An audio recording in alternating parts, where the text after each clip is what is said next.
Welcome, everyone, to the Cucina Aurora Kitchen Witchery Podcast, another fabulous episode of Conversational Witchcraft. And today, my guest is pretty amazing. I'm not going to lie, she's pretty amazing. Her name is Julia Hadas. She is the author of WitchCraft Cocktails and Moon Magic Mixology. Julia has been a practicing witch, an avid craft cocktail fanatic, and a bartender. Having worked at a distillery and as a craft cocktail bartender in the San Francisco Bay Area, she combines her love of the craft cocktail movement with her witchcraft practice. She is a certified Reiki crystal energy worker and holds a BA in Anthropology, which is so cool, with minors in public policy and English literature. Whether it be potent potions, magically delicious mixes, or lunar libations to call down the moon, you can learn more about her at witchcraftcocktails.com or connect with her on Instagram at witchcraftcocktail. I'm so excited. We were just talking before we hit the record button about how we're actually with the same publisher, and we had no idea. Which is pretty cool. And our books came out at the same time, like you said. So like the same week, right? Which Not for Nothing was a total bummer, right? Right. Like it was, I don't know, it was a total bummer for me. Like I got my contract and I was so excited. Oh my God, I'm going to write a book and I'm with Simon & Schuster. Holy shit. Oh my God. Yeah. and then it was like, oh, and your book's going to come out right in COVID, and you're not going to get to do book signings, and you're not going to get to do this, and you're not going to do that. And I was like, wow. Like, did you? Oh my God. It absolutely. And that's the thing, is because like, obviously we were working on these books right before COVID started. Yes. And so it's like, there's this whole thing that happens when you write a book, when how long the publishing process is there's like a shift. But then when the pandemic happens, it's like no opportunity to show off the book, go anywhere public. So I have to say, like, I know for myself, it took actually until I recently moved to Arizona this past summer to be like, oh, like I'm a published author and I can operate in a different sphere than just, trying to work my way up in the bar industry. So yes, it was very, very similar. We were so excited, because I run a witchy gourmet foods company. Yes. And then I get this opportunity to write this book. And I thought, my editor and my editing team, they were just freaking amazing. And did you participate in the photography and the styling with your book? No. Well, I mean, I did to some extent. So I described to them, because I think originally when they came to me, I'm not exactly sure. There's like another book that they have called Mixology of Astrology. And it's a great book, but it basically lists classic cocktails and assigns them to a sign. Yeah. And so they had originally kind of, I believe, wanted my book to be like that, because they had come to me with like, 20,000 words and 150 recipes. Mm-hmm. And with that kind of in mind, I think they were leaning me more to written word. But as someone who worked in the bar industry, I'm like, okay, we need to have colored photos. Yes. I can write a lot more than 20,000 words. I wrote I think 45,000, 50,000. I'm not sure quite where. Moon Magic Mixology is a ton more words, and so we kind of shifted what it was. And so from that point, they have a great photography team. They work with Harper Point Photography, which is also from California, like me. And they, I kind of let them know what the cocktails look like. In some cases, I sent them photos. Yeah. The team would send me like, okay, here are some reference photos we're using. We're going to send it to the photography team. Does this match what your drink looks like? So that's how it kind of works. And they're great. Like, so people sometimes message me and be like, where can I get this glassware you used in this photo? And I'm like, I have no idea. I love it. We were a little bit, so, they actually allowed me to pick my own photographer. I was like, listen, nice. I have a photography team and I have an art team. So it was like my people doing the so we have like half illustrations and like half photography in our book. Oh, lovely. And we were supposed to go into photography and they were going to send people from their art team to kind of like manage the shoots. And it was right at the beginning. It was like March 2020, April 2020. And it was like the world was shut the fuck down. There was nothing, and they were like, yeah, we're not sending anyone, but can you do this? And I was like, yeah. You say yes, right? As Simon and Schuster says, yes, you say yes. So yes, like exactly. I literally cooked all the things and shot all the things in my photographer's home. Oh man, that's We amazing. set up like a studio in our, it was crazy. But like you said, they were so good to work with. Like yes, when you go into writing a book, people are like, oh, that's going to be hard. And I I had this great experience. They were awesome. And they really let you, your book is freaking beautiful. I mean, they did a good job. They did a beautiful job. The colors, and it's just, you can't stop looking at it. Like, it's just, it's like sex for your eyeballs. It's just, well, listen, if you're into visual, like if you're into visual beauty and stuff like that, like if you're into like it's really like a study in still lives, like it's so freaking gorgeous. Yeah. They did such a great job. And it makes it easy for me. Like when I have to post a photo on my blog of like a cocktail from my book, and it's one of the ones they have photographed, I'm like, oh my God, or I put it on Pinterest or something. Yes. Yeah. And not for nothing, but your Instagram feed is sick as well. Oh, thank you. Is that you, or are you using? Yes. That's okay. So me. like, I kind of hate you a little bit, because that's amazing. It's funny because it's nowhere near as nice as the photos they take in my books, but I'm improving. I'm learning. Hopefully I'll upgrade my phone eventually and take even better photos. But I got a like a social media coach, because I'm a little older and like I can't. And she's looking at my stuff and she's like, so what kind of phone do you have? Because your pictures, they don't look great. And I was like, I tell her and she's like, oh yeah, you need a new phone.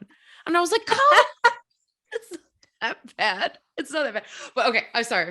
We digress. No, I totally get it. Like, because my phone is like an iPhone 10 or whatever. Right. And a friend of mine had the most recent iPhone 13, that has like those 3 different like cameras on it. And I shot a photo with that. I'm like, holy fucking shit. Right. But that thing is fucking expensive. So it's going to have to wait. It's hard, right? I think people look at someone like yourself and they're like, wow, she wrote this book and she does all this crazy, awesome witchcraft and the cocktails and the awesome bartending and all of that. And they don't realize that there's so much behind all that. There's so much work. And really, like, we're out here trying to build a brand, and we're out here trying to build an Instagram feed and write another book and then get this deal for that book. And what if they don't want me anymore? What if and there's all this stuff like, oh crap, I have to buy a new phone, or how am I going to come up with new recipes? Like, coming up with new recipes. You're like, I wrote this book and there's 50 recipes in it or 100 recipes in it. And then they're like, okay, what else? And you're like, wait, what?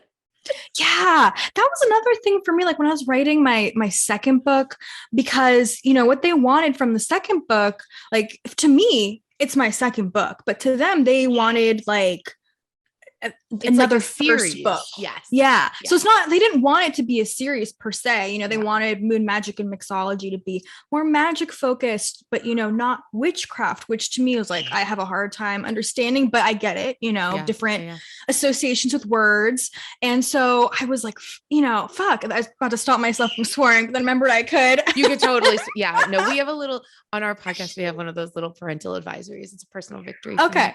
Perfect. I love this. Fucking great. But it's like in my mind, I'm like, oh my God, this is my second book. I have to throw different things in there. And then I also kind of like, well, then this is also going to reach new people for the first time. Yeah. And so it's like, how, it's just that it's a new in audience. Your head. Yeah. Yeah. And it is hard, right? Cause you're taking like a shift going from, witchcraft cocktails to moon magic mixology. And now you're like, okay, focusing on lunar energy and focusing on different ingredients that align with moon phases. Or I'm going to confess to you, I don't have the second book. I haven't. Oh no, that's totally fine. Please. I don't have it. I don't. Can have the publicist send you one. So I don't know how in which ways that it differs from witchcraft cocktails, but I imagine, because I'm in the same kind of boat where I'm like, I don't want to repeat recipes, even though my Kitchen Witch's Guide to Love and Romance is love and romance food magic, but some of those have secondary properties, right? So like here's Yes. leafy greens are good for, loving yourself, and they're good for prosperity in terms of like growing relationships, but they're also really good for actual money magic, right? Yeah. So how do you differentiate between, because I'm going to assume that you look at ingredients very similarly in terms of Yeah. what are their correspondences, what are their energetic qualities. How do you differentiate there? Like, can you give us an example of a recipe that is in one book that uses, or one ingredient that is in both books, like that is in both, Oh, like gin, yes. using in moon magic versus witchcraft cocktails? Yeah, perfect. So, I mean, there's a few layers to that. Number one thing I think is that a lot of time, like, because I also, but this is a lot of information. So sometimes I also like to look at, not just the metaphysical associations, energy correspondences, but also the healing uses and the Yes. history of that and the folklore and the Yes. story. And oftentimes those things, they just coincide so nicely. It's like, oh, that makes sense. Rosemary, we say, is for memory, and it's actually great literally for enhancing the mental functioning. Yes. It's been shown that in studies anyway. And so I mean, for me, a lot of how I work with my magic is layers, and especially when you do a cocktail, like even just the word cocktail outside of a drink, a cocktail of this and that, it's a mixture of different things. And so to me it's all about aligning ingredients, and so like when we get into moon magic mixology, juniper can be great for, has lots of different correspondences based on like what text you reference and what part of the plant and whatnot. But, for example, juniper can be great for Mercury, and so if I'm doing a cocktail moon magic mixology, that's going to be a Gemini moon or a Virgo moon, and I want it to be cleansing and grounding and also spiritually aligning, I'm going to add gin in that way because it's based from, has juniper made with it or in it. Sorry. It's still early in the morning for me. Well, not that early, I'd be honest. I'm bartender time. But it's early enough for you. Have you had your coffee yet? Yeah. And so then I'm also going to, add in other ingredients that are associated with the moon and Gemini and Virgo, or, if I'm doing Virgo or whatever, and kind of picking and choosing how it all comes together. And so definitely like when you're writing it and putting it in the book, honestly, you can only focus on like, okay, there's a lot more behind this cocktail than what I put in the description, but for the sake of the description, I'm up, I only have 150 words I can do here. I'm going to say grounding gin, or I'm going to say cleansing juniper based gin, Right. So I kind of like in the descriptions focus on that, but behind it, it's like, to me, it's like a collage or an art or a mosaic of all of these different herbs and correspondences coming together. Well, yeah. And when you're dealing with, so obviously what you're doing is, in my opinion, it's very similar to what I do. And I would call that kitchen witchery, right? Yeah. It is when you're working in this medium, and a lot of people don't work in the medium of consumable, right? Yeah. Consumable magic, meaning energy that you physically take in.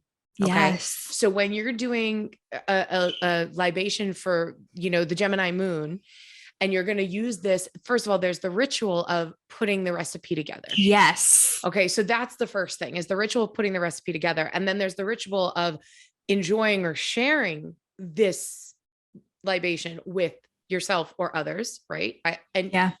We take that into our bodies physically.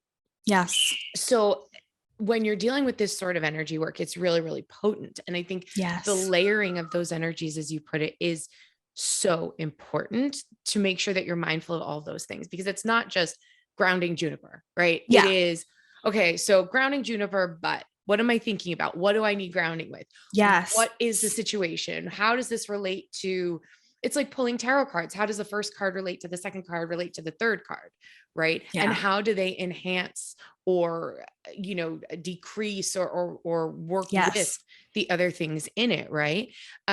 So was that something that you really focused on when you're talking about these layers?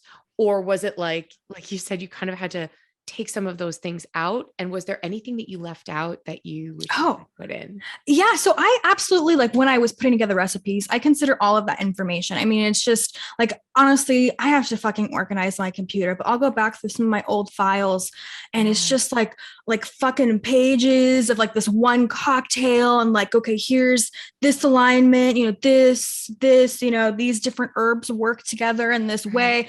So I take all of that into consideration. And I think part of that is too, is like, I actually, you know, for years, and this is just Bay Area or city living, you know, it's so fucking expensive to live in the city. Although now I'm in Arizona, that you have to work multiple jobs at once. And so 100%. One of my earlier jobs was working at a metaphysical store, and I worked there for years. And when I started working there, they weren't authors, but they're now all published authors. So I worked for Devin Hunter, Chaz Bogan, Storm Fairy Wolf, you know, so I was like learning under these amazing people who are all, you know, authors as well. And I have like a nice basis from them and their different traditions of aligning ingredients and intention. And I think the other thing I really like about kitchen witchery that you mentioned is like the physical act, because I'm someone who's very kinesthetic. And so just, you know, like when you're baking or cooking, or like even when you're muddling an ingredient, you know, like muddling, putting in physical force and intention, or even visualizing breaking down barriers as you're breaking down that ingredient, you know, and then enjoying it. And it's just so funny to me. The one thing I always think about is like how much kitchen witchery I feel like personally gets a back seat when it comes to witchcraft. But we all grew up with those fairy tales or even video games of like potions. And so, oh my God, yes. Everything is potions, and you know, we eat this apple. Wait, like, okay, Snow White eats an apple, a poisoned apple that makes her fall asleep. Like, you know, there's mythology in all of that, you know, like it's like the first things you learn. And I appreciate that, because oftentimes, and it's funny, people will say that to me. They're like, well, you know, people tend to look poo-poo kitchen witchery or those physical, those tactile magics. But those tactile magics are the foundation of everything. Like kitchen witchery, garden witchery, you know, all of these things that are with your hands. You know, you wouldn't be able to do the esoteric or the psychic stuff, or that you can't survive in this stratosphere up here if you're not fully planted and grounded in yourself and in your practice and in your intentions to begin with. So thanks for saying it. Well, it's just funny too, because like you said, like even if you think on a scientific level, you know, beyond, let's say, you're aligning ingredients, and oftentimes their magical correspondences align with their physical chemical properties, and you're literally ingesting that. And your body is breaking it apart, and your cells are absorbing it, or it's going into your bloodstream, whatever. I mean, alcohol and substances like that, you know, they have a history of altering consciousness for spiritual purposes, why it's called spirits. But of course, you know, we want to be careful, everything in moderation. Everything in moderation. Yes. This is not don't go read her book and then just be like, oh, she says it's fine to be an alcoholic. It's totally everything in moderation. No, I'm not an alcoholic. I'm a magician. No, everything in moderation. And that's kind of like the next question I want to ask you is, was magical cocktails, was mixing ingredients in this way something that for you was always spiritual? How did you come to it to be part of spiritual practice? So it was actually always spiritual for me. I mean, I feel like every witch has like an origin story. And at the end of the day, I think that every person who considers himself a witch has been called to it all of their life. And so I know for myself, I was always looking for it. I was raised in a Catholic with quotations, you know, family, like conveniently, like they would, Christmas, you know, and Easter. Or like when we were younger, we would like go to church every Sunday. Of course, I fell asleep because I couldn't be bothered to. We called them. So my family was very, very, very, very, very religious Catholic, like very traditional Italian, New York Catholic people. But my parents would refer to those convenience Catholics as AMP Catholics, Yeah. Advent and Palm Sunday. They only came to church on Advent and Palm Sunday, AMP Catholics. Yeah. So, like, yeah. And so the other thing for that is like my family's from Poland, and Poland's very heavily Catholic, but I don't know. There's a lot of difference in how people practice, like in terms of Poland, you know, with World War II, and then they were occupied by Russia afterwards. There's a lot of people didn't know that they're occupied by Russia until 1990s. And so they were like really behind on technology, had gone there in the 2000s, and we still had to go to like an internet cafe, and Wi-Fi, you know, wasn't even available there in 2012 in most places. Anyway, so, you know, their religion became a point of unity for them. And we have like lots of traditions and traditions, and also like not stereotypes, but like where mysticism or like ideas about things. How do I say it? Superstition even. Yeah, superstitions. You know, and a lot of things like that. And so like my family, you know, my grandma would go to church regularly. My parents tried to make us go to church, but there's just a difference of like people who are devoutly religious and Catholic and people that go every Sunday, and it influences their mindset and their perspective, but they have some level of like flexibility, you know? Yeah. So you know what I mean? You know exactly what you mean. Yes. Yeah. And so like the Catholicism part influenced fear in my family, and we had to be Catholic. And so when I started coming out as a witch to my mom, like she thought like, oh my God, are you in a cult? Are you worshiping the devil? And also at the same time, I'm like, Mom, like you have religious beliefs, but like you're not super right. You're not going to church regularly. You don't, you know, go to confess to your priest, you know, like you're not that Catholic. You're just like superstitious. Wait, you're like, you're Catholic on paper. Like if somebody said, what's your religion? You're going to go, I'm Catholic, but you're not practicing and you're not living in a, you know, that's, no, I get it's not active engagement with the Bible right, and, like, you know, whatever. Right. Whether or not, like, I think that happens with a lot of witches too, is like, you say I'm a witch because this is how I walk through the world. Yes. And it's not necessarily about if I go to this ritual or I go to that group or whatever, it's how I walk through the world. So if somebody walks through the world, says I'm a Catholic or I'm a Christian or whatever, but they walk through the world like an asshole, then it doesn't really matter what you say you believe in, because you're not practicing. You're not, and I'm not saying your mom's an asshole. That didn't. No, I know she's not. But you know what I'm saying? Like there are people that are like, well, I'm a Christian, but I hate everybody. Like, no, then you're not a Christian, because that's not what that is supposed to be about. It's how you show up. Right. Exactly. Yeah, that's exactly what I mean. Right. I hope I didn't offend anyone with that. I don't mean that people aren't like Catholic or something, but it's just a certain subset of like, you know, I didn't grow up in a super strict situation, but it influenced how they perceived things around them.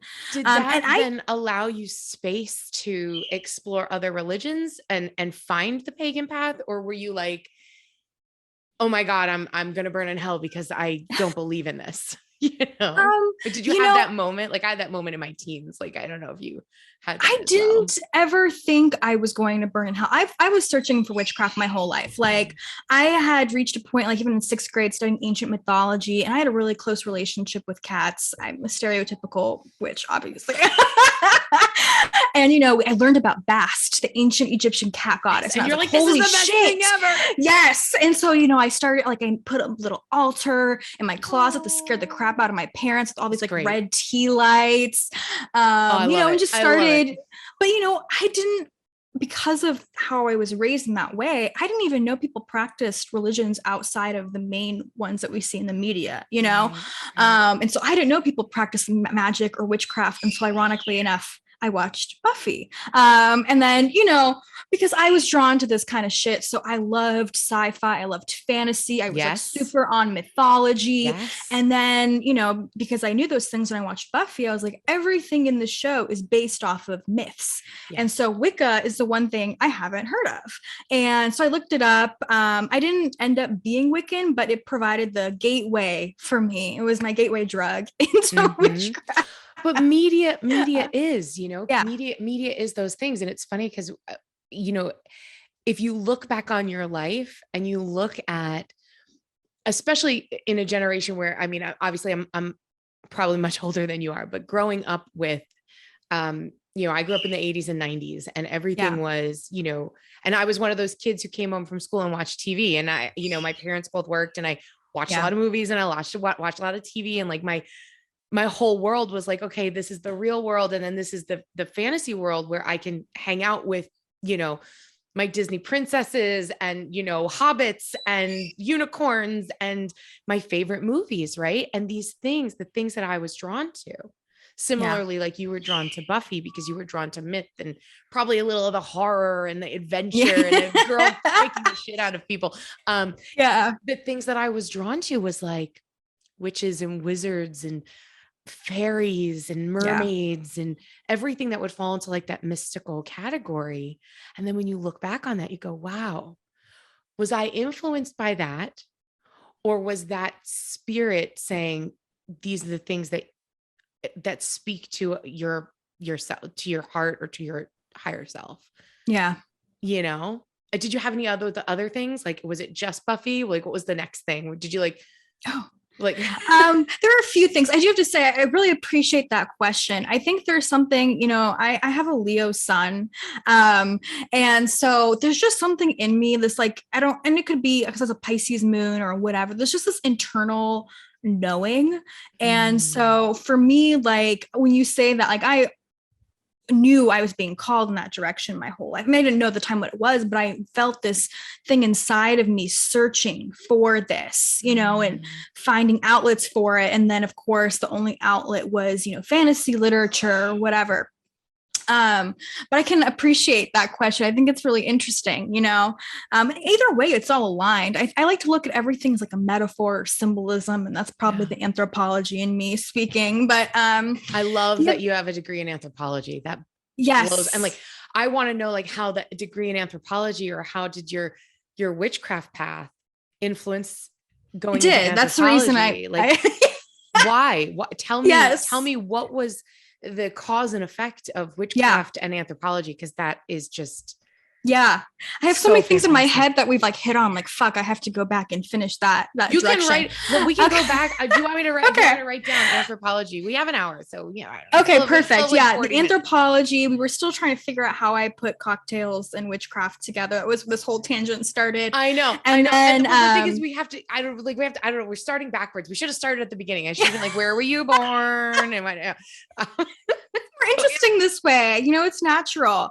So in terms of the more immediate question of where you're saying like what else beyond Buffy, so I was always like called to it, and like I said, I started like my own little practice with Bast before I even knew that people like did cometicism or worked with ancient deities. So then I found Buffy, and I was like, fuck, this is like Wicca, Wicca, and learning about that, and I'm like, oh my god, and like I just poured myself into a bunch of books. And the books that were available from the 90s, I have to say, are very different than what they are now, so I'd go to the library and pick up books like I read Thea Sabin, Wicca for Beginners. There's like Sarah Lita Morrison, who's no longer published as far as I can find most of her books. Really? I mean, I don't know if that's the case for all of her books, but there were certain books that I have only been able to buy used just for keepsakes and whatnot. And I don't know if all of these things, now that I'm older and have a background in anthropology and sociology, be interesting to read back on some of these books and see like, are these, culturally sensitive or not? But anyway, and so then, I started just diving into it. My brother told me about this metaphysical store because he knew that I liked it. And so that was the Mystic Dream. They now have changed, the pandemic to Datura. I'm not pronouncing that right. I've learned recently that plant, I'm not saying it correctly. I don't know. And it's funny because I know when I spoke with Devin, because I interviewed Devin like a few months ago, and he was saying about how the store was this. I was like, oh, and you have the store. He's like, no. I was like, oh, it's this now. And I was like, oh God, I suck. I know. I'm like, I have to do some acknowledgements in some future books. And I'm like, I need to put Mystic Dream, but I also need to put their new name. Anyway. Right. And so I'm going to say it's Datura Trading Co., but it is pronounced differently, that plant. I am pronouncing it how I read it. So, it's fine. It's fine. No judgment. Yeah, okay. I just wanted to preface that. I'm sure I've said it a few times on podcasts, and I heard someone say it like on TikTok the other day, and I was like, oh, what the fuck is that? I'm like, oh shit, I've been saying this wrong. Anyway, So you did this job at this metaphysical store. Yes. And oh fuck, I can't even remember the tangent. Yeah, so I actually started going there and taking classes from them. Because they had different, like Storm had his candle magic class, Devin had his crystal healing course, and his spirit guide connection, and all of that. I didn't take any classes from Chaz, but he was doing modern conjure, and of course, all of the products they have at that shop are, the herbs, as far as the herbal mixtures go, and the oils are his stuff. So learned through when I started working there, and also another big part of me growing into that was at the same time, coincidentally enough, my mom, brother, and myself took a trip to Sedona, Arizona. And I don't know if you've been there, but it's like, I have to look into this a little more because I feel like sometimes I like to be very grounded in my spiritual practice. And sometimes people get a little carried away with certain new age things. So there's a bunch of places in the world that they consider chakras or energy centers of the earth. And so some people consider Sedona to be one. And it's just like this fucking magical place with these red rocks. When you think about the desert in general, especially now that I've moved here, the desert is like a place of creation, destruction, recreation. You've got monsoon season with like flash floods and lightning storms. And then it's just dry and hot and humid and just death. Then there's just all these different. And so Sedona is like this kind of heightened energy of that transformative energy. The rocks there are more so red than just the pure Arizona kind of desert orange colors. There's a bunch of new age stuff out there. The trees twist, and stuff like that. And so, of course, being there and going to a little mystical bazaar, I think was the name of the shop, actually, conveniently enough, and finding crystals and, finding, it just, became my shit after that. Yeah. So it sounds like, as you're describing it, it sounds like something really like cracked open in you. Yes. After being in that space and being like, oh, like you said, most people that consider themselves witches have been called to it in some way or have found that path, right? If the path finds you, you find the path, something. It's like right in front of you all the time, but it takes something to turn the light on and go, oh. And that's kind of what it sounds like you're describing. Like you really, you went, oh my goodness, look, I feel it. Right. Yeah. And I think there's something too for me, because like when I look back and I was like, wow, I kind of really did start like doing my own shit when I was younger. But, humans are social creatures, and I think there's something that when you learn there is a community out there and there are people doing that or in some way similar, it kind of like motivates you, even if you're being a solitary practitioner, makes you feel just a little bit more valid, especially when you're younger and just starting out, Anyway, going back to, so I, worked at this metaphysical store. And finally, when I was finishing college, transferring for my last 2 years, I ended up picking up bartending. And how I did that was through, I had just taken like a Groupon class, honestly, like just kidding me. I'm not fucking kidding. Like it was just fucking brilliant. Yeah. A friend of mine, someone had told me they'd done like a bartending thing off Groupon and they loved it and they enjoyed bartending. And I was like, cool, like, let me just check out this Groupon thing. I can make some extra money with that if I like it. Yeah, like some tips, this will help me get through college. And like, I instantly fell in love with that. I think on one level, because I have ADHD. So the multitasking shit, like there's just certain people where you need to multitask because your brain's everywhere. And when you're bartending, like you're fucking hustling, you're handling like cash, talking to customers, you're making drinks, you're, taking care of stocking, cleaning, and just doing fucking everything. Yeah. So it was great for me on that level, because I was like, oh fuck, this is just great. Like I'm not tired, my mind's not falling asleep. Wow. Every part of me is being engaged. And also that took me on a journey to totally invest in that. And so picking up books on the history of bartending, especially in the Bay Area, there's such a rich history of bartending in San Francisco. And then you also get into the the craft cocktail movement that came out. And now there's tons of like organic, fresh liqueurs made from different things, farmers markets.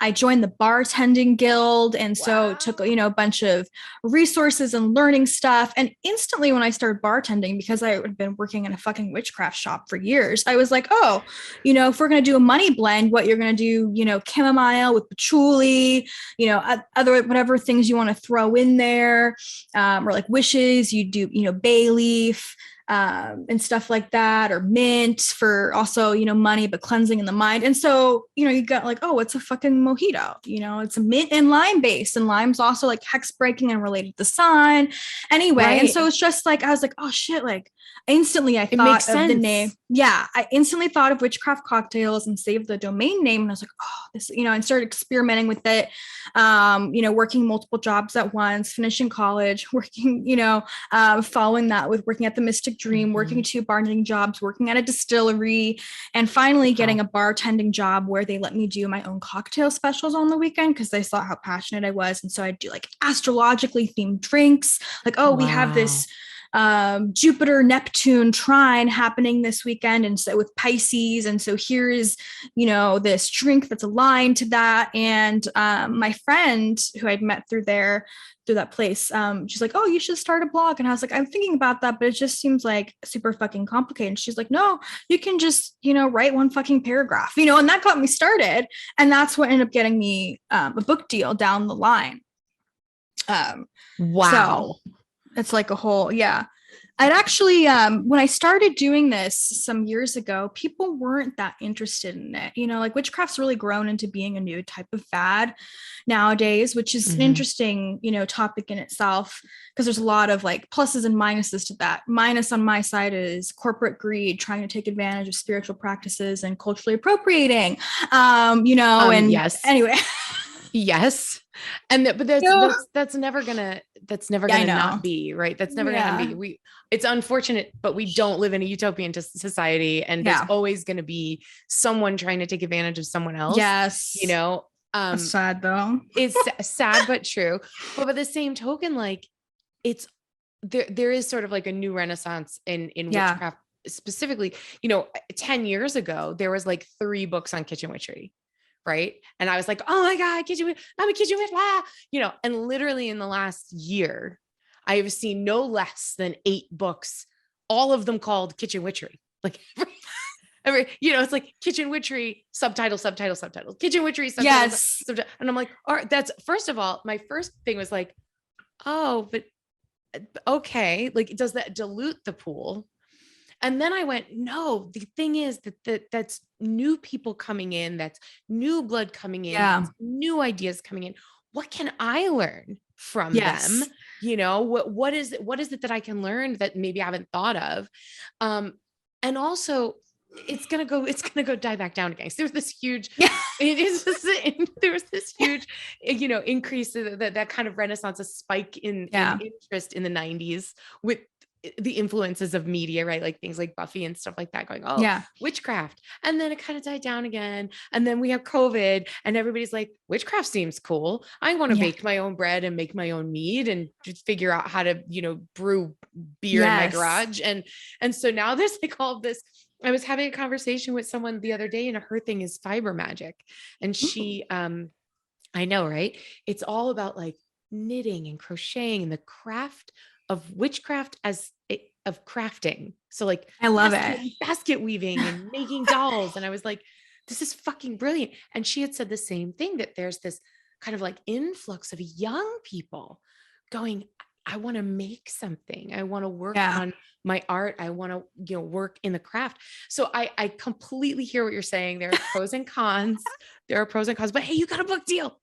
Yeah. And I do have to say, the thing that I appreciate about my niche, at least for now, is it is strictly a 21 and older crowd. So I don't get a lot of the, there's nothing wrong with young folk, but to be realistic, like I only get people that can drink alcohol in my pool. So, but yeah. And so people weren't interested in it, and it wasn't really going anywhere. Of course, looking back now at the information I have now, I'm like, fuck, I should have just used different hashtags on Instagram. Like I could have pushed it and made it a thing, but I ended up kind of abandoning my blog for a little bit. And when I was away one summer in Poland for like a World War II anniversary thing, forgot to cancel my subscription. And I got charged like $300 other dollars when I'm away overseas, you know, already paying for a fucking trip. And I was pissed, but I was like, it's too late. And thank God that happened, because it was then, you know, a few months later that my publisher found me through online. So, you know, it's like all these things kind of align. And yeah. And I also, yeah. And I really appreciate it too, because I think what I love, I think everything about witchcraft that's great on one level is like, it's empowering. It's like, how can I, you know, take a responsibility for my life, but more so in terms of I have this innate power and ability as a human being to utilize energy or whatever it may be to create the life I want for myself. I'm going to use magic to transmute and change things and manifest things. And when you start adopting that mindset, you apply it to everything else in your life, I feel like. And so witches are, you know, really creative people, and everything I feel like about witchcraft also goes back to like ancient times. And so it's the same thing with fucking bartending and cocktails. Like everything in the cocktail world goes back to ancient spirituality. There's still like green chartreuse, which is still made by monks up in the French Alps and has been for hundreds of years. Liqueurs, alcohol, all comes from a spirituality practice, and that's how the still was developed. Alchemists trying to separate the spirit of the plant, you know, from the actual plant. Bitters were herbal healing, you know, tonics like Angostura bitters that was like made to help calm the stomach. You've got shrubs, those vinegar, sugar infusions that were helped to preserve the properties of herbs, mulled wine. You know, just all this shit. Like it goes back to healing and witchcraft and spiritual practices. So it's just tonics and you know, tinctures, and whether it is ingestible or not ingestible, these the I'm going to use the word, I'm sure I'm going to use it incorrectly, but I'm going to use the word mixology, this idea of mixing things together, potion making or recipe creation to create a potion, for lack of a better term, for whatever the need is. Often I say, you know, what, you know, kitchen witchery or these sort of things are harken back to folklore, harken back to ancient times when food, and I'm using that blanket for food, say ingestibles, were used to heal the body, the mind, and the soul. It wasn't just, I'm going to go to the bar and get trashed, you know, or I just want to, you know, hit the drive-through or eat a hot fudge sundae or whatever it is. It's, how is this going to heal or affect my mind, body, soul? Right. And I love that. And I guess that's how you kind of like tie in that anthropology, right? Which blows my freaking mind. Yeah. And I'll go to that in a second, but I do want to say, like, there is just something when you ingest something that is magically aligned with intention, or even if you just put intention, of course, everyone agrees is important, but even if you just fucking align the ingredients that you're putting in there, it makes a fucking difference. If you're doing like happiness, you know, maybe throwing in some strawberry and lavender, or even if you're doing like for sex, you know, it's a tequila based drink with hibiscus, you know, and it's just like you fucking, rather than just things that taste good, you're putting these things together that are aligned in their properties, and you drink it and you're like, fuck, I feel different than when I drink any other type of, you know, beverage. And oh fuck, just the ADHD brain is like the train was going, and not just aligned in their properties, but aligned with your intention, right? You mentioned making something with hibiscus, making a cocktail with hibiscus that's for sex, right? Well, maybe you're going to mix this up and you're going to serve this to your intended lover. Or maybe you've been together forever and ever, and you're like, I need to like spice shit up, and you're going to do this. But it's not just about the ingredients, but as you said at the beginning of the conversation, it's about those layers. The layers of intention, the layers of ingredients that we put in, that then we take in or we share. I didn't realize how late it was, and we have to take a break. So we have to take a break to hear from our amazing sponsors. And then when we come back, we'll talk more about your amazing books. And we'll be right back. Welcome back to Conversational Witchcraft with the amazing Julia Hadas today. Am I saying it right? Hadas? Am I saying it Yeah, right? it's Close enough. It's a immigrant last name, so that's pretty much how we say it in America. Okay, good. I'm always so paranoid about, am I going to get everybody's names right? Okay, so we're talking about witchcraft and cocktails and kitchen witchery, and in the break we were talking about our cats because we're witches and we talk about our cats. And everybody who listens to this podcast or watches this podcast knows that, like, behind me, they're always walking around back there. It's usually I record later in the day and they're like, is it dinner time? Is it dinner time? So okay, getting back to you and your amazingness. I want to hear about the so far, but yeah. I want to hear about the anthropology and how the anthropology degree kind of feeds into your magical working, or your magical working feeds into the anthropology aspects of, your brain. And it's amazing how you're thinking about these things and how you're creating these things. Does that play in at all? And does the anthropology play into the witchcraft, and does the witchcraft play into the anthropology side? Absolutely. It's it's a conversation, I think is the best term to describe it. And so the whole reason why I pursued anthropology was because of witchcraft. So originally I was pursuing an English degree, and that's because I hated reading and writing until I found fantasy literature. And then I was like, I'm going to pursue English. And I went really down that route of like mentoring. And I'd gotten to a point in my writing, because I used to fucking suck at writing. Then you find the thing that you love, and it's like, it just clicks. And I reached a point in pursuing an English degree where I was like, you know what? I don't really want to be a teacher. So I don't really see what getting an English degree is going to do for me beyond what I've already acquired. I don't need an English degree, case in point, to be an author. And so I played for a while with animal health, like most witches love for animals. Right. But we're going to figure out how to work with them at some point, right? Yes. But I was like, you know what? College level chemistry is, chemistry is college level biology is not for me. No. I don't have I did great in lab, but in lecture, I just could not be bothered to pay attention. I still remember like stuff of like the action potential of potassium and sodium as messages travel from nerve to nerve. And it just was like, I'm like working as a witch at a shop right now. Like, I can't be taking biology classes and and I was and so I was okay, I need to change my degree, and I had taken this class that was named Anthropology 120, Magic, Witchcraft, and Religion. And like, who the fuck isn't going to take a class with a hot title like that? You know what I mean? Especially when you're into witch. Yeah. And I took it. And I loved it. And I think part of it is because I am the daughter of an immigrant family. And when you like just grow up in these different cultures, there's just, I don't know, kind of this identity war in terms of these ideas about gender or what culture tells you you're supposed to be or not be. And I never really felt right with those things. And so when I took anthropology and learned about cultural relativism and just modern anthropology, to be clear, because it does have a tripled history. And it was just like beyond the witchcraft practices and shit like that. I was like, anthropology really for me taught me was very liberating, that really the only thing that limits who we are is, what influences that and how I perceive ourselves is our culture and the society that we exist within.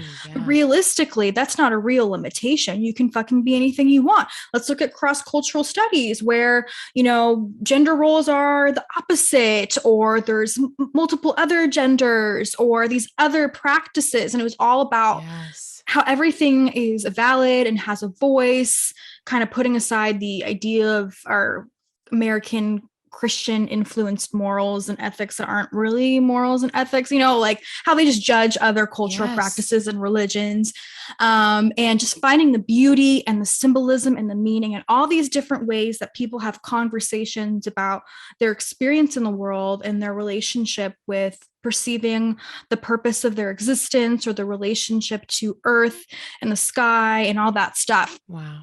And also beyond that, it was also great taking a physical anthropology class, because all that fucking shit that I felt like was put in my head about because I know gender is like kind of a big thing for me, because it was, I don't know if a lot of people know Polish stuff, but they have very specific, or did until they're occupied by Russia, or until after they were liberated from that. And they've been much more modern in recent years, but they had such specific ideas about gender, like females couldn't drive and shit like that.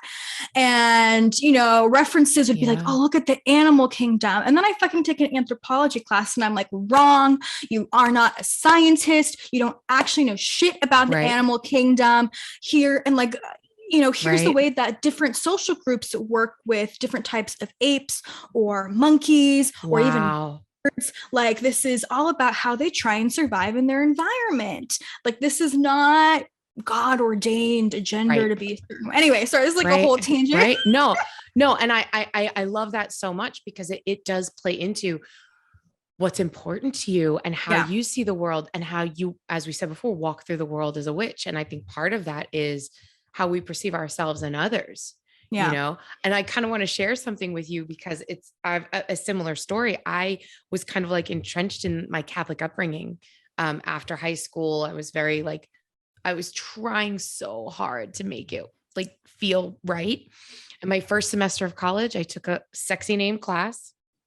It was a sexy name. It was called Women in Religion. Oh, I love it. It was called Women in Religion. And they started with like the earliest sculptures of goddess figures. And, it was all about like, matriarchal societies and, these religions that, there were priestesses and then there were, female goddesses. And I was like, oh, hang on a second. Hey, whoa. Right. This challenges everything in the world I have been brought up to believe. And I was so affected by that class that I dropped it. Oh my, what? I dropped it and I kept the textbook.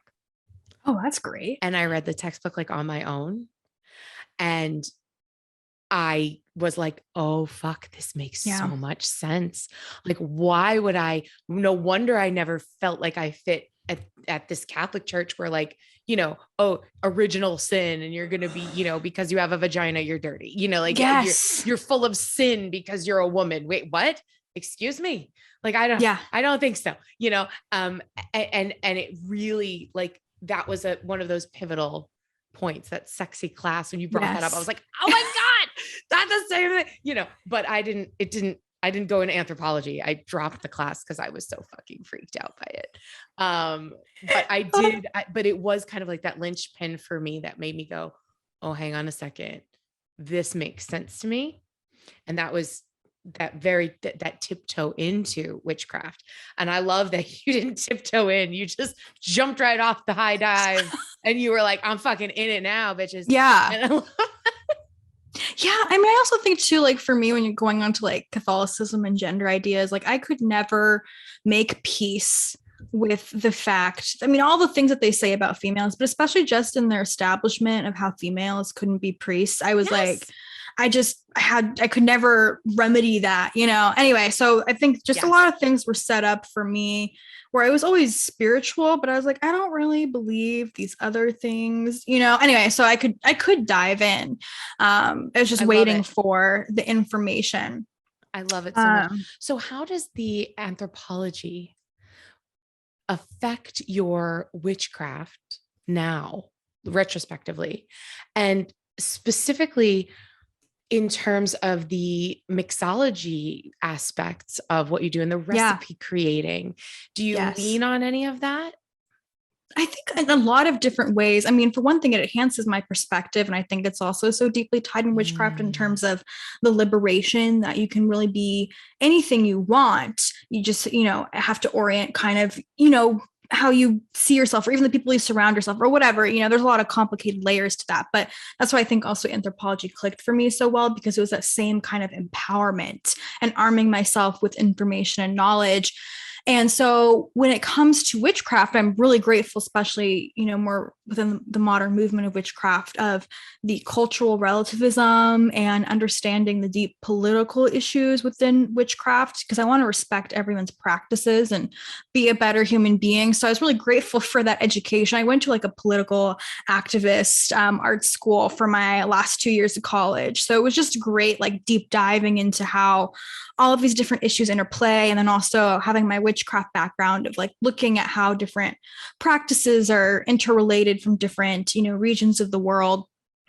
And so the one thing I think that really sticks with me is symbolism. And the reason why is I'm not one of those people that sticks by symbolism is like, oh, it always means this. It's all personal. It's your life experience. If you have a traumatic experience with a fucking lotus flower, maybe it's not going to really symbolize health and blessings and prosperity, yes, but on the other hand, if you don't have a negative experience and you can look at the color, the imagery of the lotus flower, like has to go through the muddied waters, to become this beautiful flower.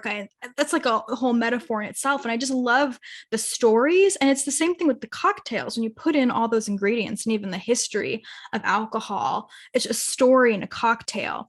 And so the symbolism part just really sticks with me. What are the other things? It gives me a lot of background too. I practice a particular shamanic lineage. And so that also was interrelated to anthropology. How else? Sorry, I had to I always have these trains of thought that just like I lose track of. I think that's all brilliant. And I love that you're talking about the symbology of things and how everybody, and I do feel like that is something that's so important, is that being respectful of everybody else's experience. What looks like what's a good visualization for me is not necessarily a good visualization for you. And as we were talking about before, in this type of magic being so tactile, and being so potent, right? What you do is even more potent than what I do, because you are dealing with alcohol. Oh yeah, that's the other thing I was thank you. Go ahead. What? No, that's one of the things I wanted to mention when you asked me about like anthropology and how does that influence, and I was like, how substances change the brain. And I think so, and then I forgot about that and I was trying to remember it and you just brought it back. That's the other thing with anthropology is, I have to say, like with recent past few hundred years, certain negative relationships have developed with different negative things, happening in life, certain people losing their cultural practices and whatnot, and drugs and alcohol being used to influence people negatively.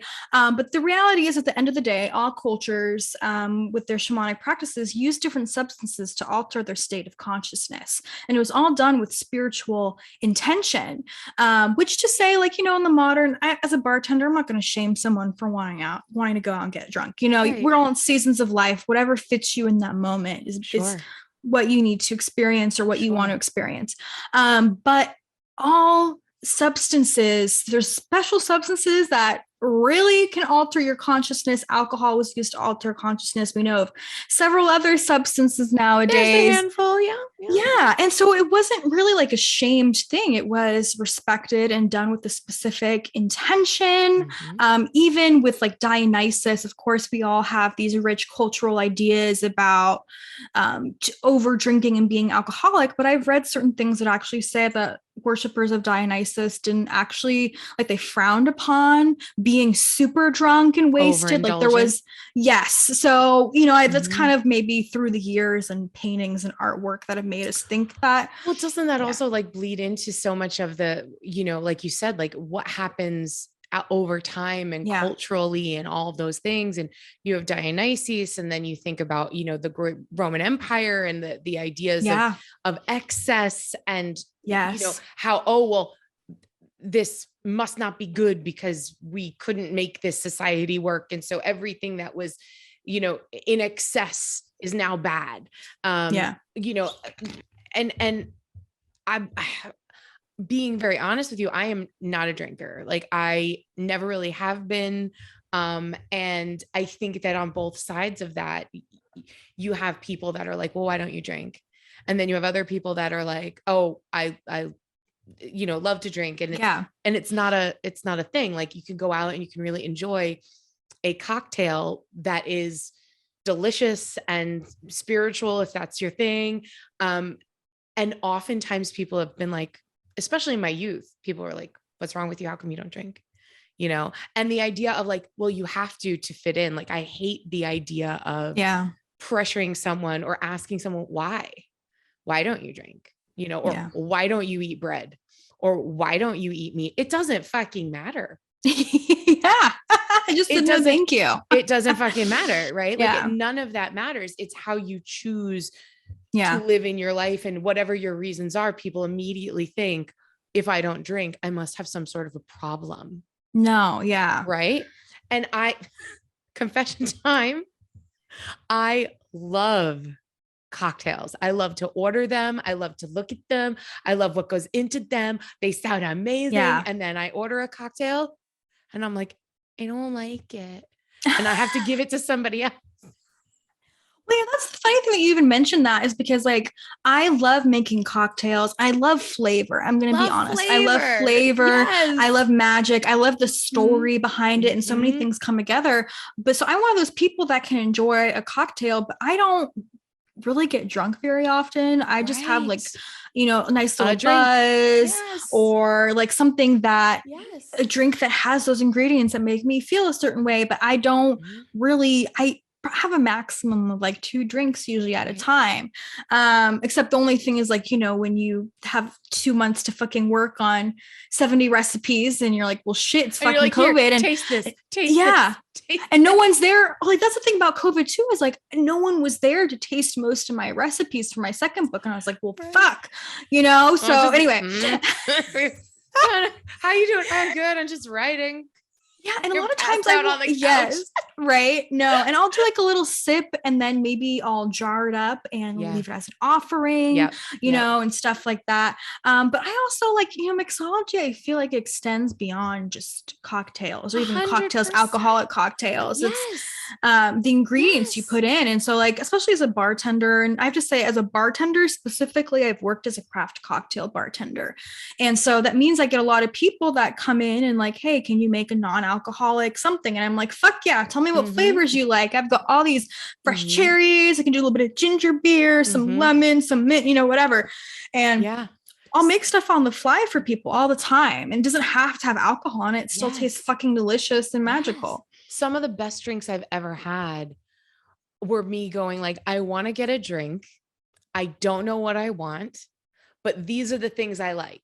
I like things that are fizzy. I like things that are, you know, fruity. I like things that are floral, and make me something. And a bartender coming back with like a lavender pomegranate martini. And I'm like, I don't know what this is, but it's fucking amazing. Like there have been like 4 cocktails in my life that I probably actually drank the whole thing. You know, I'm much more of I enjoy a glass of wine person. Yeah. But that doesn't mean that I can't appreciate the art of the mixology. That doesn't mean that, and let's just put this out there, right?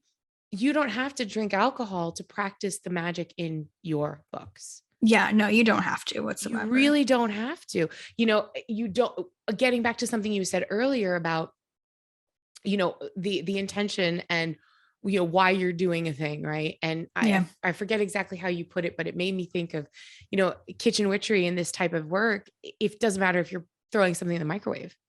If you're doing it with love, with intention and visualization, and again, getting back to what you said about what my visualization is, may be very different than what your visualization is. So it has to be personal. It has to work for you, right? And I just love that. I just think the type of work that you're doing and what you're putting out in the world is so unique.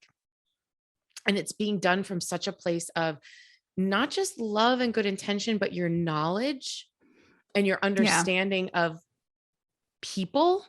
Yeah. I think is really unique to you, Julia. I really, really do.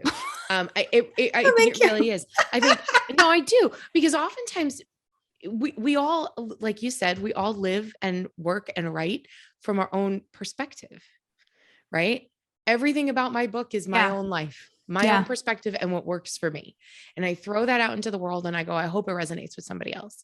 And you're over here going, well, this is what I do, but I understand how other people think. I understand the societal constructs in which we all live in.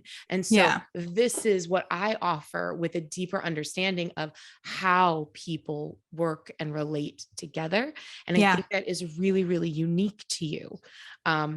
and it's really beautiful. So tell us about, so we Witchcraft Cocktails, and that came out September 2020, but Yes. Did you? Moon, yeah, September 8th, 2020, because my book came out September 1st, 2020. Okay. I'm sorry, time. That's right. Okay, we're at the beginning of 2022. Yeah. They came out at the same time. Right. So Moon Magic Mixology, that's come out very recently, yes? Yeah, it actually came out in November. This November 2021. Yes. Right.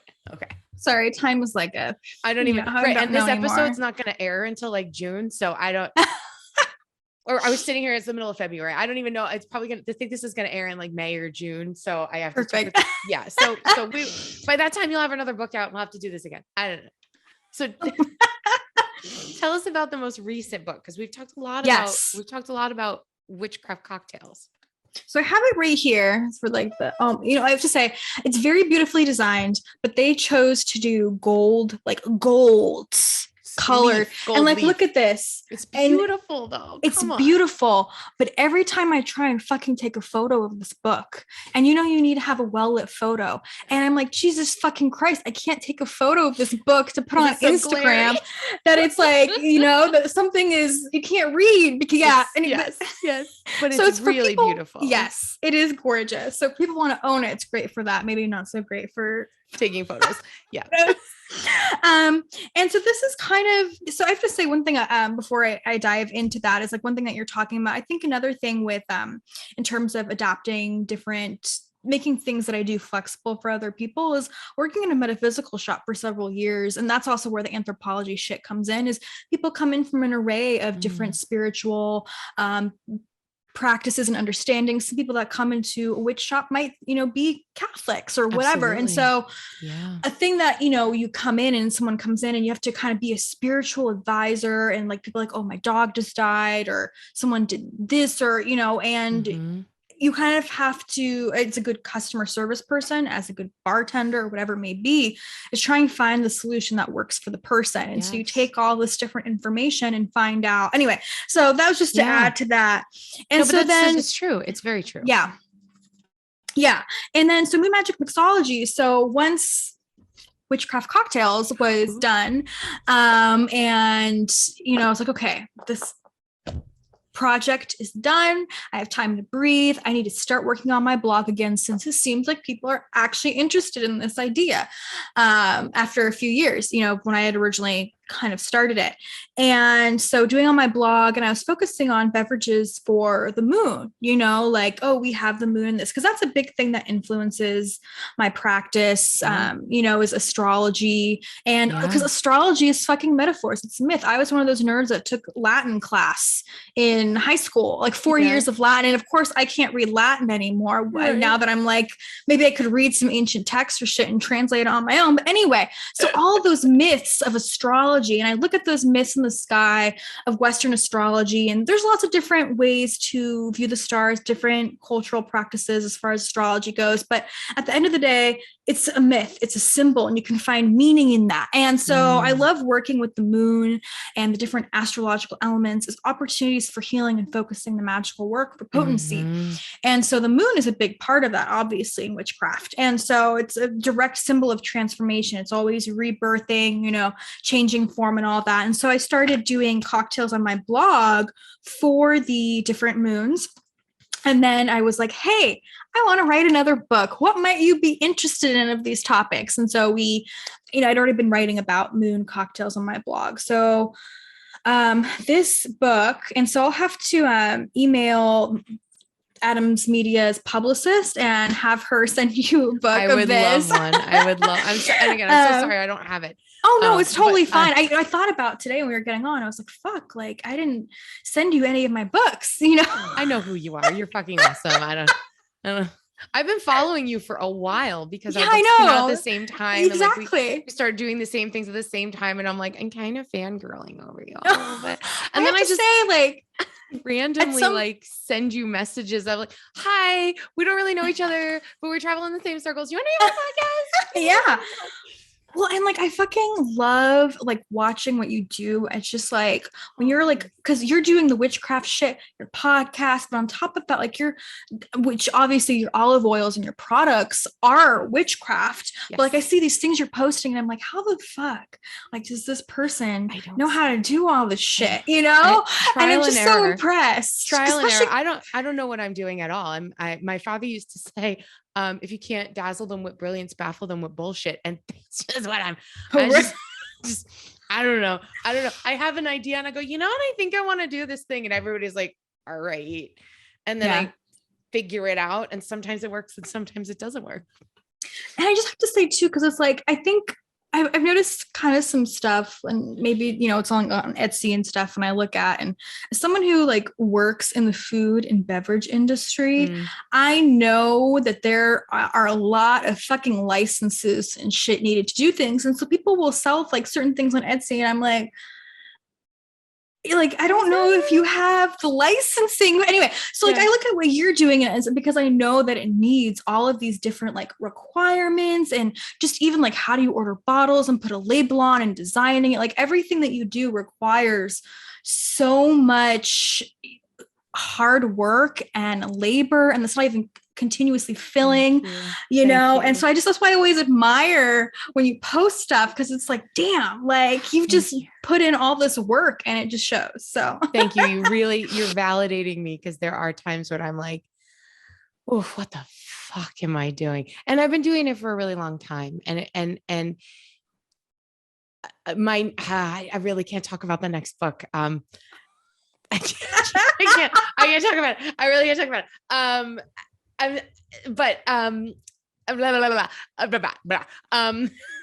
I have been doing this for a really long time, and most people don't know that I've been doing this for a really long time, because in our culture, we think people are overnight successes.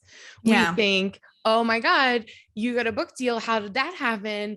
Oh, it just fell out of the sky. Well, in one part, it kind of fell out of the sky, but the truth is I was manifesting it for 10 years.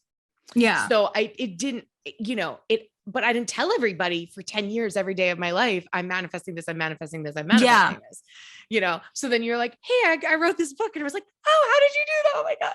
I'm like, that's just, but yes, you do need a lot of licenses to make food. Yeah. And it's also interesting because people think, and this isn't about, we're supposed to be talking about you, Julia. But it was fine. I don't mind. people think, so we're at my business, because my business is food. It can also be mainstream, right? So you can buy my product at a pagan shop, but like you can find it at Whole Foods. Yeah. So what's cool about that is that like mainstream people are being introduced to things like energy and food and cooking with intention, and it doesn't frighten them. They all get that. Everybody understands putting love in your food. Everybody understands cooking for the seasons. Everybody kind of resonates with that. Even people that you wouldn't expect. So that in and of itself is really, really a gift. But people will say things like, I saw this product in Whole Foods. You didn't make it. This is a big company. I'm like, it's me. There's 4 of us that work at the company. It's me. I swear to God. So they think we're bigger than we are. Or they'll be like, well, you sold out because you're not just a witch. And I'm like, yep, I've gotten that. And it is really hard. I do a lot of juggling, but it's a lot of work. And like, writing a book, building a brand, doing a blog, when you were talking before about like having 3 jobs and, making it work. If you want something in your life, if you want it, and back at the very beginning of this conversation, you said using magic to manifest your reality, right?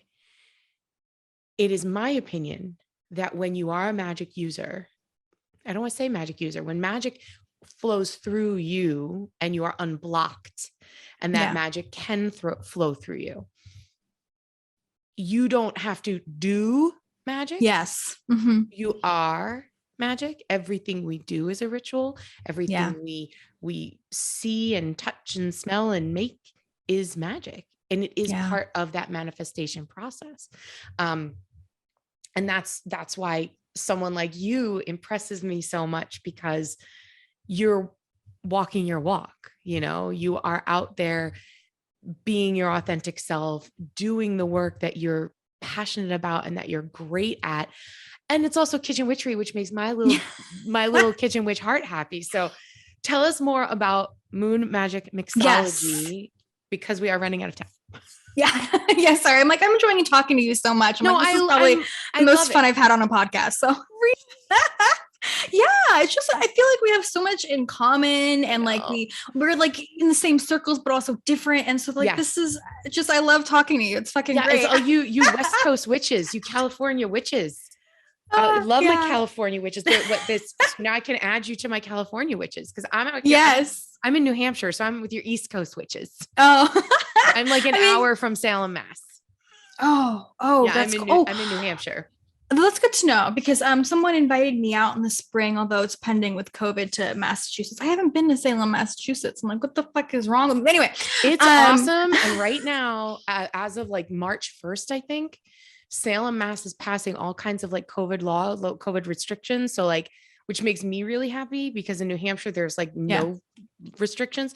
But like, it's like, you have to show a vaccination card to get into all the restaurants, and the stores even are like, you can only have 5 or 6 people in the store at a time. So like, they're creating a really safe environment if you want to go down to Salem. If you do come up, please let me know. If I'm available, I would love to meet you for coffee or something. Oh my God. I'll meet you for a drink.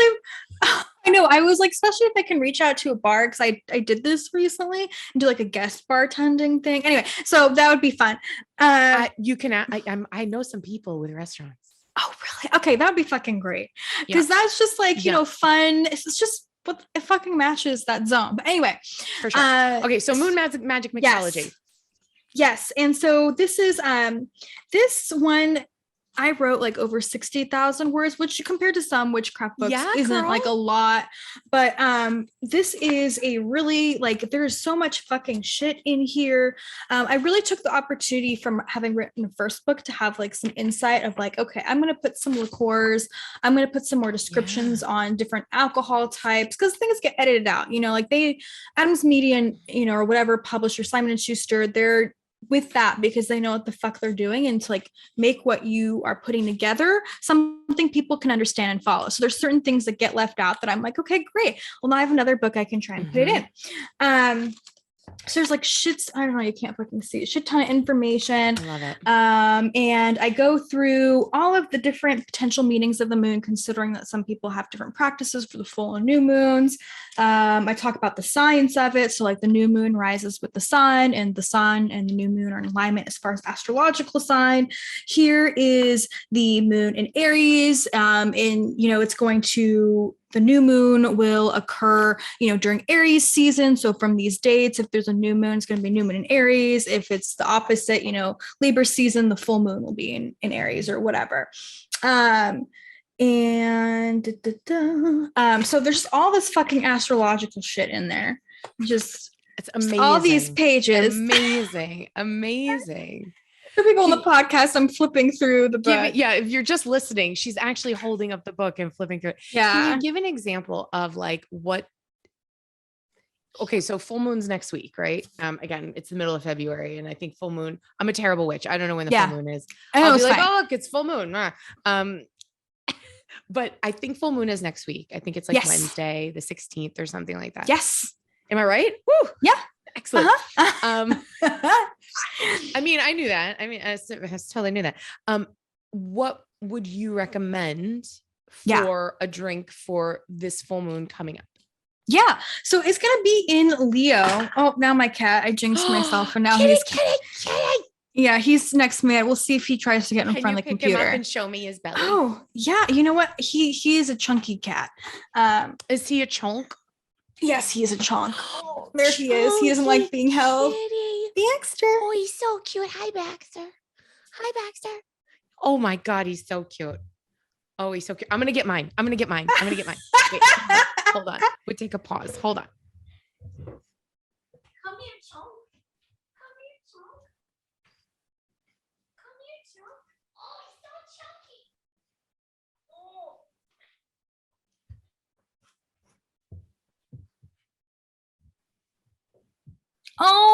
Oh my God, how cute. Oh, look at that This belly. is serious business.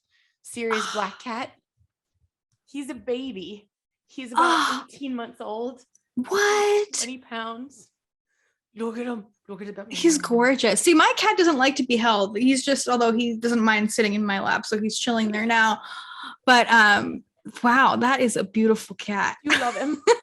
You love him. And he has a brother who is exactly his match. And his name is Ollivander.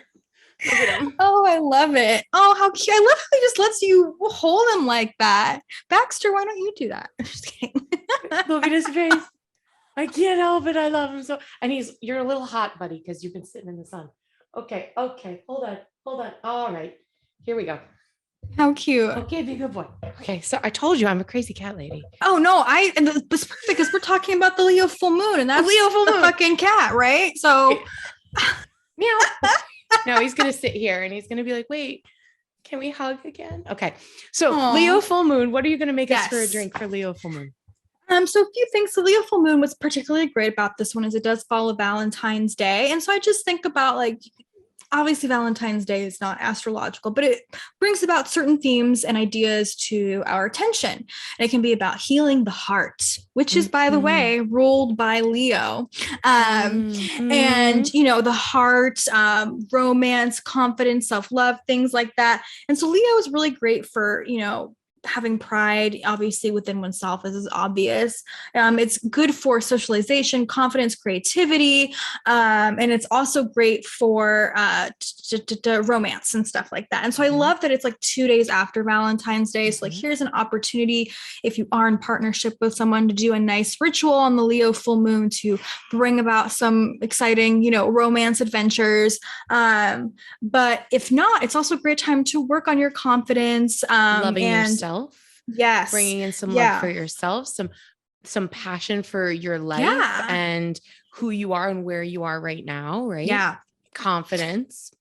And so let me actually see, I'm going to bring it up on my computer because I was putting together like a list of drinks here so anything related to the sun. Well, although it is the full moon, which is an opposition to the sun, which is an Aquarius. And let me see if I can find it here.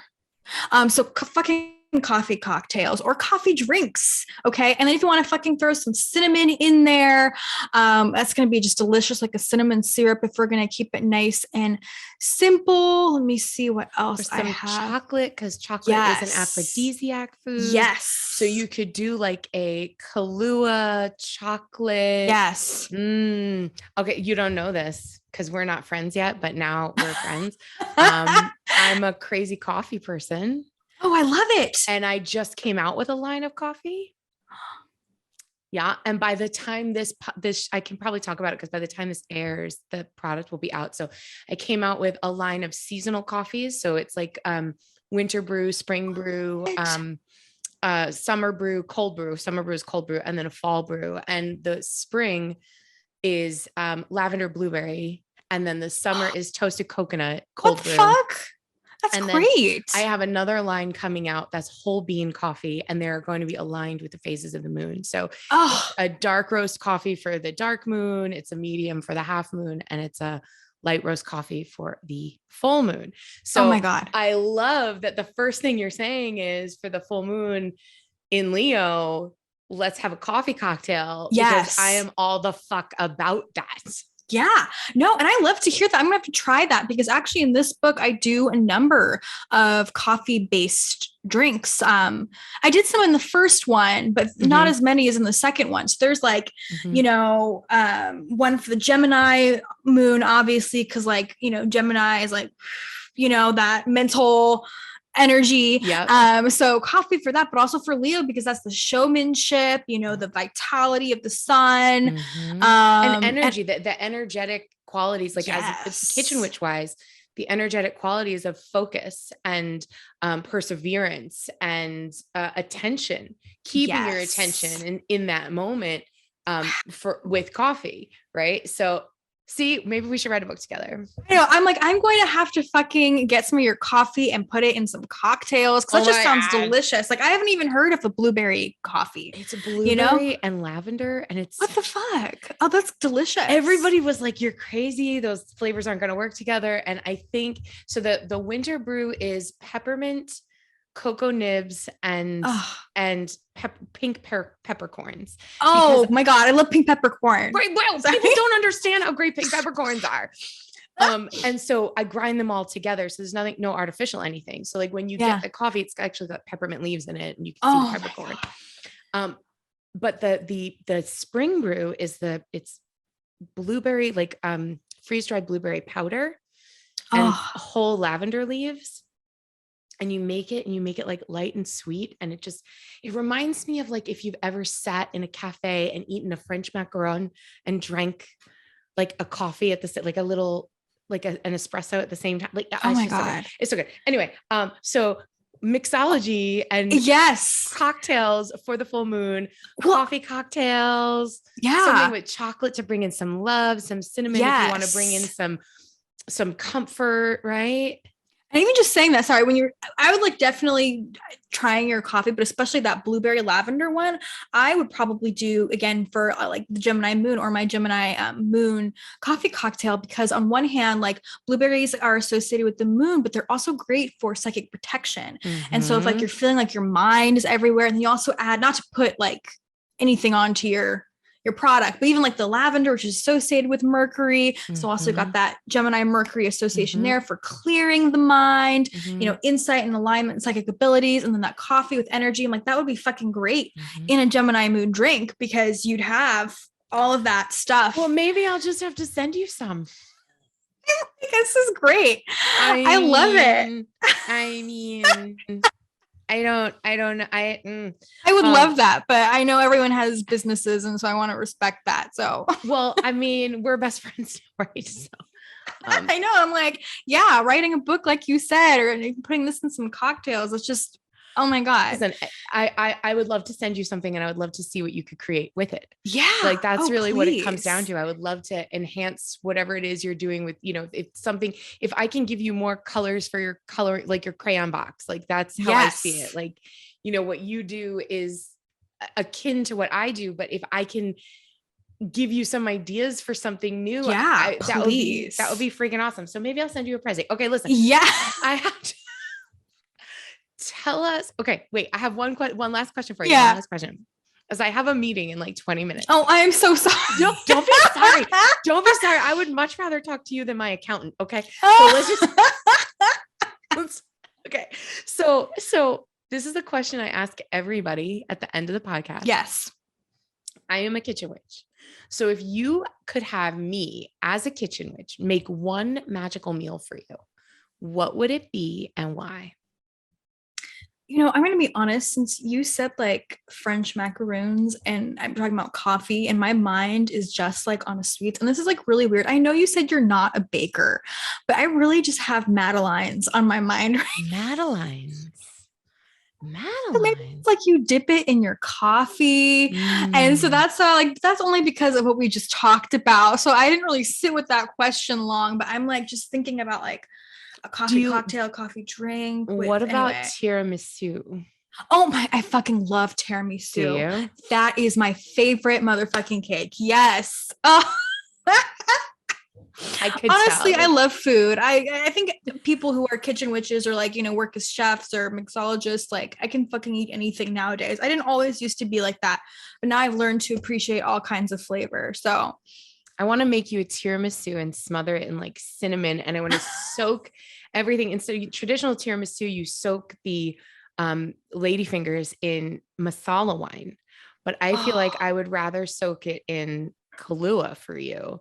Oh my God. Right. And I have a friend who makes homemade Kahlua. In fact, I have a bottle of her Kahlua in my fridge. It's amazing. She does everything like she makes homemade.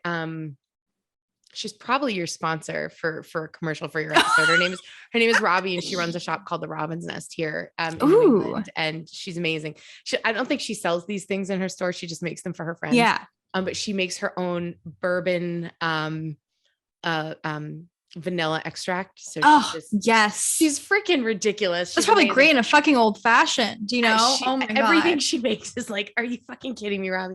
But I would use her Kahlua and I would make you a tiramisu, and then I would like blanket it with cinnamon and it would just be amazing. All right. I my love friend, that. my new bestie, Julia Hadas. Yes. Tell everybody where we can find you online, how to reach you, where to read your blog, and where to buy your fabulous books. Yeah. So the best place probably to go to is witchcraftcocktails.com, because that has links to fucking everything else, you know, social media.